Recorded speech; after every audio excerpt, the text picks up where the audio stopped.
From the far horizons of the unknown come transcribed tales of new dimensions in time and space.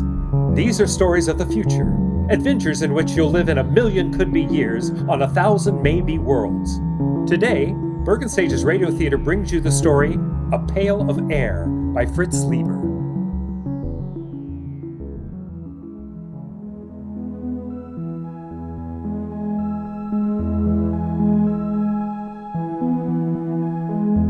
It was pretty quiet in the nest. Pa was just sitting by the fire, staring into it like he does these days. And Ma was asleep. That's why it was so quiet.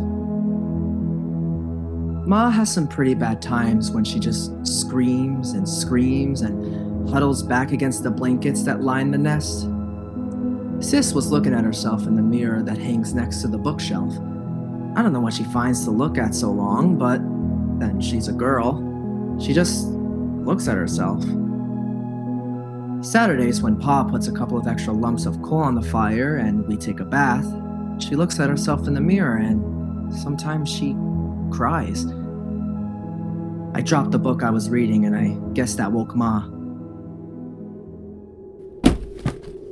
Huh? What? Pick up the book, bud. I'm sorry, Pa.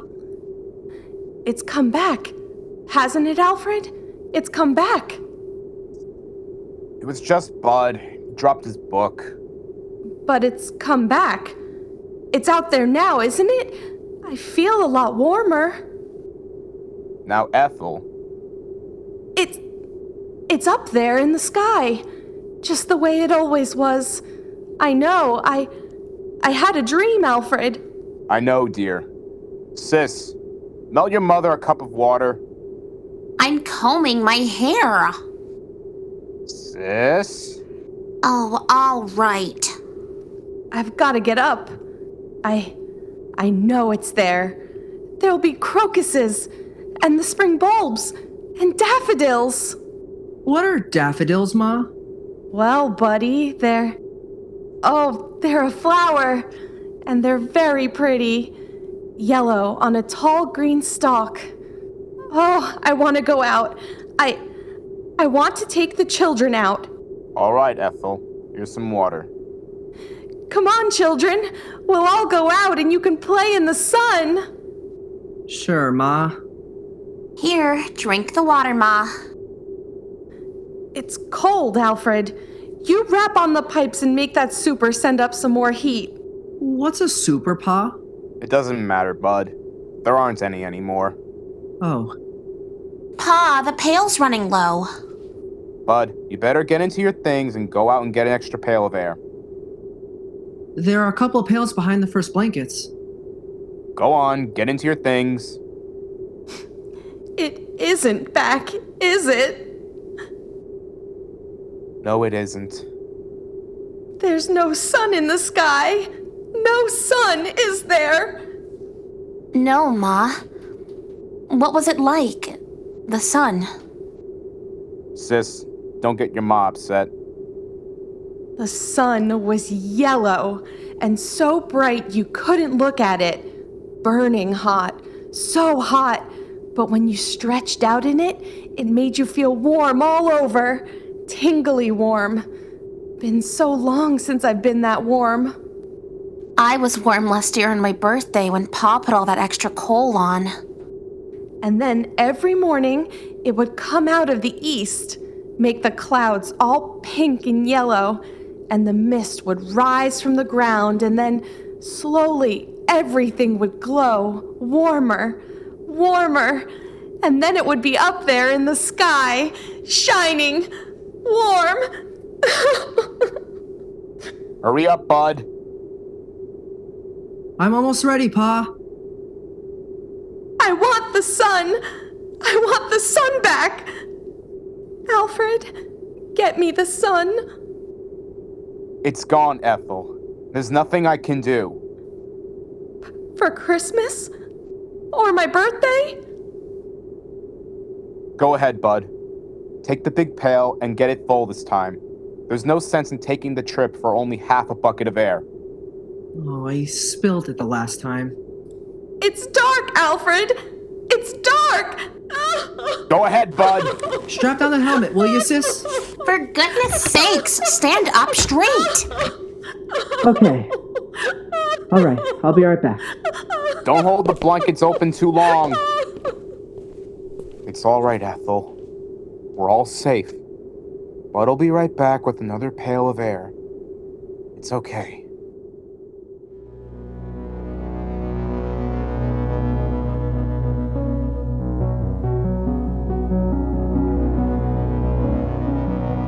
I went through the 30 or so blankets that Pa hung up to slow down the air escaping from the nest. Of course, I knew the way. I've been going out for air since I was a kid. Still, I get a funny, crawly feeling every time I go out of the nest. You gotta go up to the 5th floor, which is just above the blanket of frozen air. You see, when the earth got cold, all the water in the air froze first and made a blanket about 10 feet thick or so. And then down on top of that dropped all the crystals of frozen air, making another blanket 60 or 70 feet thick. I came out of the window we use on the 5th floor and started to scoop up the air into my pail.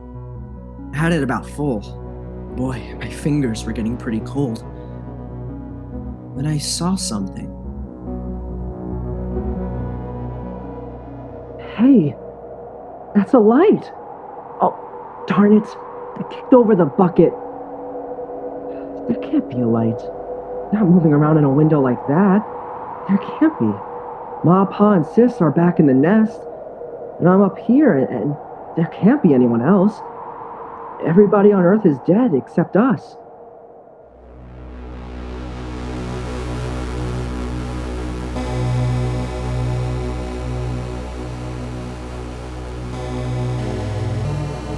I had an idea how Mom must feel sometimes, the way she sees things. But there it was, moving around in the building across the way. I stood there shaking and I almost froze my feet. I did frost my helmet so solid on the inside I couldn't see anything. So I hurried up and scooped up another bucket of air and headed back for the nest as fast as I could. Pa! Pa, I saw something! Go on. Hang those outside clothes up by the fire. Whew. Pa, I saw something. I did. Your mother's quiet now. Don't upset her. Pa, it was a light. Wait till I get this air next to the fire. Give me the cloth, sis. Shall I put another lump of coal on, Pa? No, the oxygen from this bucket will get the fire up when it begins to melt. There. Pa, I'm trying to tell you I saw something up there. Light. There's lots of lights. Stars. I know what stars look like, dopey. They're big, steady white lights in the sky. This was down here, in a building. What is it? Alfred, what is it? Nothing, Ethel. Now, what is this, bud? Well, first I thought it was a lady. A young lady. Oh, I mean it. Like in one of those old magazines. I thought I saw it in a window, but then all I saw was a light. You watched it for some time, son? Long enough for it to pass 5 windows and go to the next floor. And it didn't look like stray electricity? No, Pa, I know what that looks like. Or a star refracted through an icicle? Sometimes if you catch it at the right angle. No, Pa, honest. I never saw anything like it before. All right. I'll go out with you and you show me. No, Alfred. You can't go and leave us alone. Not both of you. It's all right. We'll be right back. Here's your helmet, Pa. There's something out there. I've always known there was something out there waiting to get us. Hand me my gloves. Something that's part of the cold. Hates all warmth. Wants to destroy the nest. Been watching us all this time. Now it's coming after us. And it'll get you. And then it'll come for me. Oh, don't go. Alfred, please don't go. Everything will be all right. Now, sis. Yes, Pa? You come watch the fire. Keep an eye on that air, too. If it gets too low or doesn't seem to be boiling fast enough, get another bucket behind the blankets. Alfred, don't go! I'll take care of it, Pa. Could there really be anybody out there? I don't see how. We heard the last radio voices a year before Bud was born. There hasn't been anything since then. Then what could it be? I don't know. Probably just a reflection. An ice crystal cracking. Come on, Bud. Get your helmet on.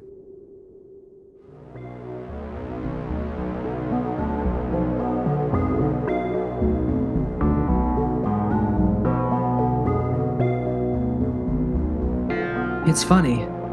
When I go out alone, I'm not scared or anything. When I go out with Pa, I always hang on to his belt like I used to when I was a little kid. Habit, I guess. It's the same no matter what trip we take. On the 5th floor, we stopped to rest just before we went out. We were in the room with the frozen people. The lady sitting looking at the door. The man holding his hands over that funny metal thing Pa calls a radiator. It was like a fire, I guess, but I don't see any place for the coal.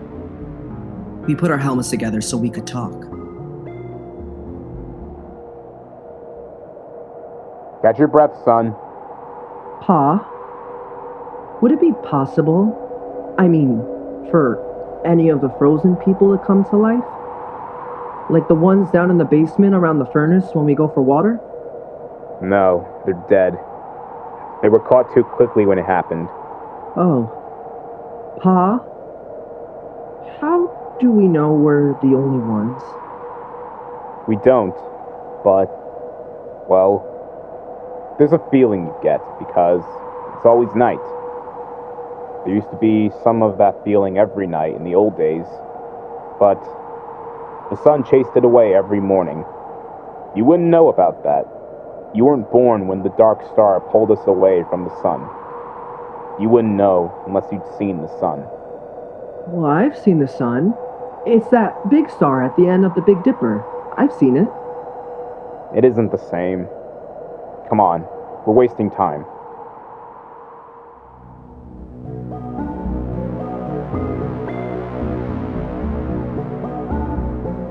I don't know what the city looked like in the old days, but now it's beautiful. Starlight lets you see it pretty well. We're up on a hill and a plain slopes down away from us. Some taller buildings push up out of the feathery plain, topped by rounded caps of air crystals. Some of them are on a slant because a lot of the buildings were badly twisted by the quakes and everything when the dark star pulled the earth away from the sun. That's why Pa can't seal up the nest airtight. The building's twisted too bad. Besides, we have to keep the chimney open. We touched our helmets together so we could talk. Is that where you saw it, son? It isn't there anymore. Uh-huh. But it feels different. As if there's something out here, waiting. Bud, if you see something like that again, don't tell the others. Huh? Why not? Well, your ma's sort of nervous these days, and we owe her all the feeling of safety we can give her. Once, it was when your sister was born, I was ready to give up and die. But your mother kept me trying. Another time, she kept the fire going for a whole week all by herself when I was sick. She couldn't do that now. Not the way she is. But you know that game we sometimes play? Tossing a ball around? Well, courage is like a ball. A person can only hold it so long, and then it gets tossed to someone else. When it's tossed your way, you've got to catch it and hold it tight, and hope there'll be someone else to toss it to when you get tired of being brave. Yeah, I guess so. Come on. We'll fill up the pails and get back. But what about whatever it is out here? We'll just have to wait and see. Come on, before the helmet's crossed over.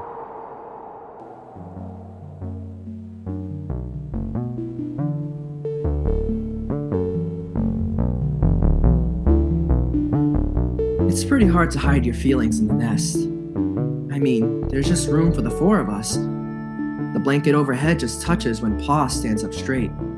The floor is all covered with thick, woolly rugs. Pa says it's inside a much bigger room, but I've never seen the real walls or ceiling. Well, anyway. Pa laughed and kidded about what I'd seen. He said I had an imagination, but you could tell he took it serious. It was Sunday morning by the clocks that Pa kept all wound up on the shelf, so it was time for the story. We all sat around in a circle, the way we always do, except I noticed that Pa casually took a hammer from the shelf and put it beside him. I always liked the story. Of course, Sis and I know it by heart by now. I mean, every Sunday since we were kids. But every once in a while, Pa surprises us by telling it a little different or throwing in some extras. He starts out with a song. Ma used to sing it, but she forgets the words sometimes. And now, Pa sings it mostly.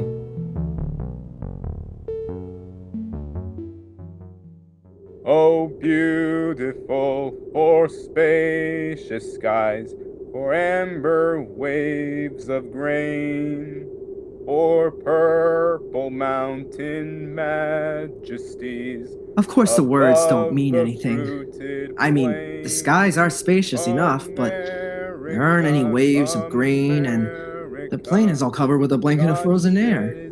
But it's part of the story ceremony, and Pa likes it. He says it reminds him of the old days. After the song, Pa starts the story.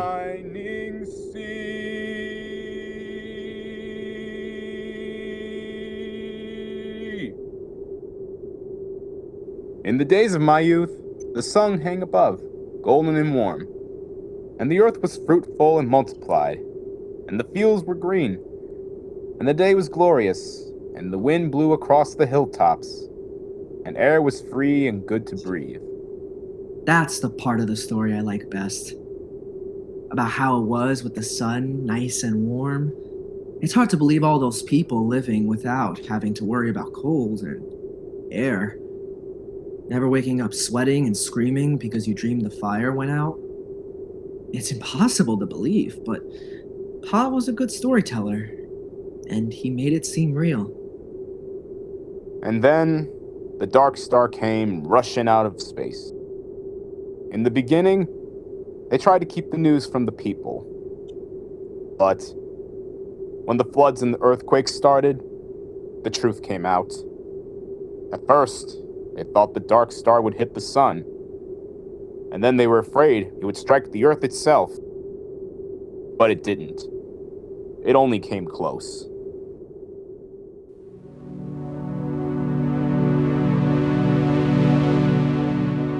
Pa tells it like the sun and the Dark Star fought for the earth like two dogs over a bone. I know what he means because I've seen a picture of a dog in a magazine. And then the Dark Star won and carried us off, but the sun kept the moon. There were earthquakes and floods. Pa says that mountains fell and oceans stopped over. Oceans. That's a lot of melted water lying around loose. It's hard to imagine, but Pa says it was so. Then came the open question time in the story. Sis asked a question about what girls wore for clothes, and I asked Pa how people acted in those days when the earth was twisted and jerked almost apart. Well, Bud, I was too busy to notice much. A friend of mine, Dr. Weisbrot and Kelly the geophysicist, and Walters the astronomer, we knew what was going to happen. And we were working to fix up a place with airtight walls and insulation and big supplies of food and bottled air. But the place got smashed up in the earthquakes and they were all killed. So I put the nest together at the last minute in the living room of our apartment. It's a 4-room apartment. You must have seen some of the people, like the frozen ones downstairs. At that time, Bud, I only thought of one thing. Your mother and survival. If I had stopped to think, I wouldn't have even tried to make it to the nest. Would have seemed ridiculous. Blankets and a coal fire against the cold and vacuum of space. But I didn't think. I survived.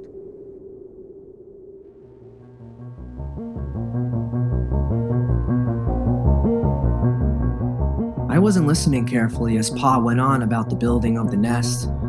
He kept thinking about something else, about that light I'd seen outside. I kept asking myself, what if the frozen people were coming to life? What if they were like the liquid helium that crawls toward heat when it should be frozen solid? What if something were coming from the dark star to get us? Something making the frozen people move, not by themselves. That would fit with what I'd seen. A young lady's face and the moving light. I sat there and shivered, thinking of the frozen people, with minds from the dark star, creeping, crawling, snuffing their way, following the heat to the nest.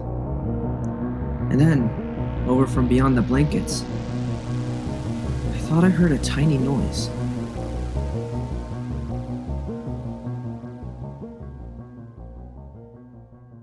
So I asked myself then, what's the use of going on? Why prolong a doomed existence of hard work and cold and loneliness?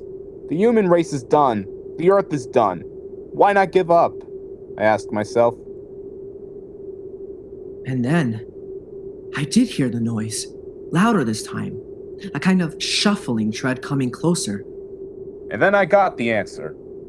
The Earth's always been a lonely place. Millions of miles from the next planet, and no matter how long the human race might have lived, the end would have come some night. Those things don't matter. What matters is that life is good. It has such lovely texture, like some rich cloth or fur, or the petals of flowers, crocuses, daffodils, or the fire's glow. And that's as true for the last man as the first. Still, those steps kept shuffling closer. Pa was talking and Mom was dreaming with her eyes closed, and Sis was looking at herself sideways in the mirror. I was the only one who heard the noise. The noise outside. So right then and there, I told myself that I was going on as if we all had eternity ahead of us. I'd have children, and I'd teach them all I could.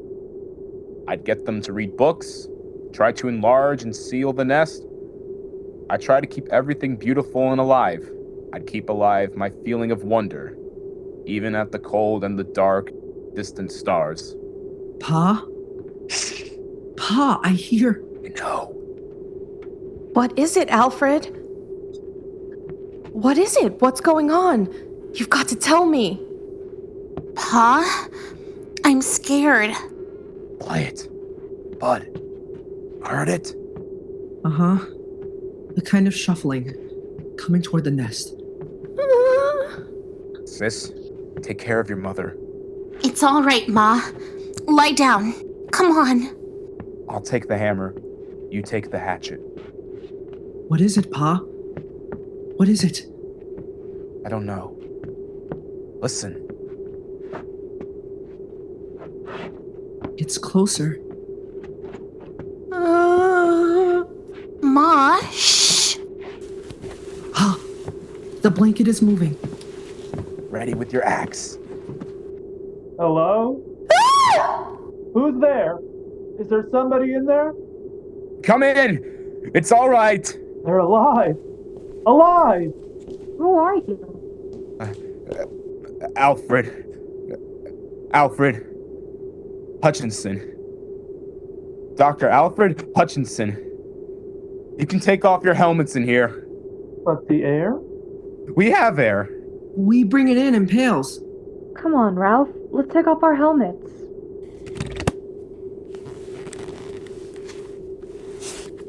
It's impossible.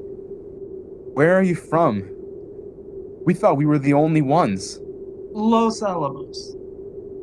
A nuclear laboratory? Well, yes, that's right. We get our power from the reactor, using the stockpiles of bombs for fuel. Then there are others. There are other men. There are other men. Pa? Pa, is it all right? Should I put the axe down? Yes, it's all right. You can put it down. You mean you come from another nest? It's a little bigger than this. We've got a small airtight city with airlocks. We generate our electricity, brewed from hydroponics. I can't believe it. I can't. I can't believe this. It's impossible. You can't maintain an air supply without hermetic sealing. It's impossible. Oh, no. No, it's simple. As long as you keep the fire going out the air, and enough air boiling to keep the fire burning.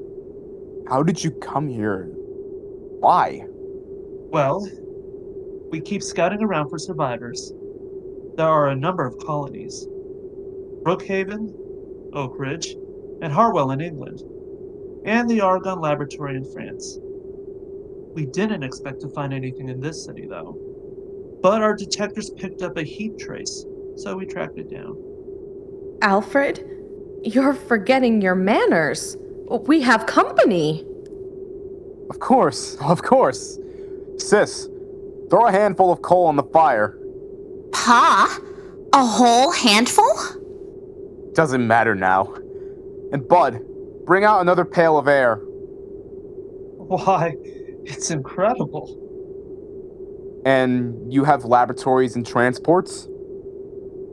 We only have a 2-seater Scout, but if we rip out the bulkhead to the storage compartment, we can make it all right. We can have you back at Los Alamos in 4 hours. What's the matter? I guess we really hadn't thought about it in that way. But I wouldn't know how to act there. And besides, I haven't any clothes. Just doesn't seem right to let this fire go out. It's been 18 years, burning every minute. But you can't stay here. Ralph. But after all. Ralph! Oh, look, Dr. Hutchinson. We'll go out to the ship and bring back a small power heater. I know this is very sudden and upsetting to you. You need a chance to adjust.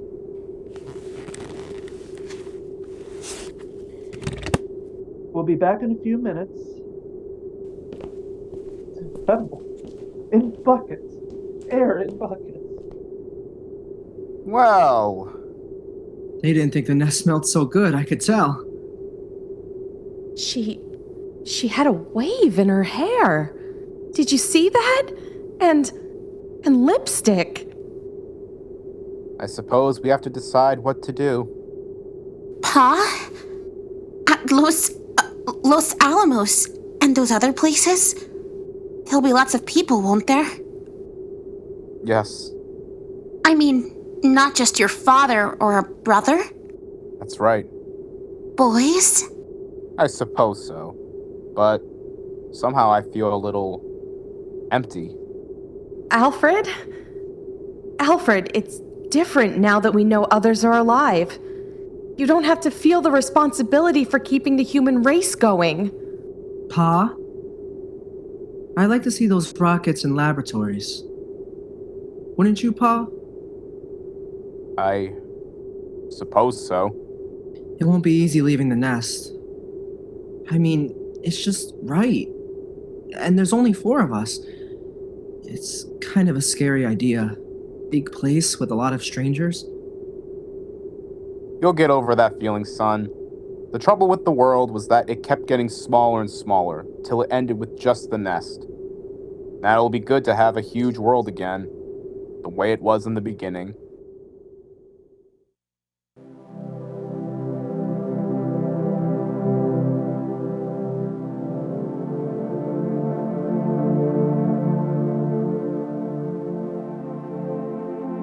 And so we're gonna leave the nest in the morning, by Pa's clocks. We've got the power heater going now. Seems funny to be this warm when it isn't Christmas or somebody's birthday. But still, it's hard for me to realize that this is the last time I go out of the nest, through all the blankets, to get a pail of air.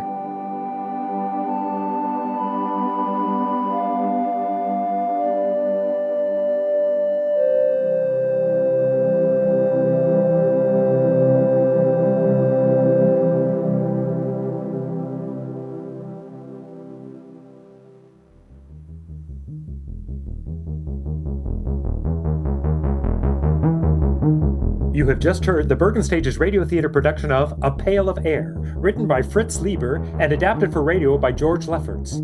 Featured in the cast were Mark Cruz as Bud, Christine Dunning as Ethel, Nicholas Zerillo as Alfred, Kayla Haskins as Sis, Dave Legrand as Ralph, and Victoria Youngerman as Helen. Dean Matson is our recording engineer, special effects creator, and composer for this episode. Marianne Co-Rivera is our video engineer, and I am Jim Bumgardner, your host. Thank you to Bergen Community College, the BCC Office of Student Life, and the BCC Media Technologies Department. Tune in to another episode of Bergen Stage's Radio Theater soon, and be sure to catch all of our earlier episodes available on YouTube, Spotify, and at the BCC Library. Until next time, don't touch that dial, and if you do, remember to disinfect it first.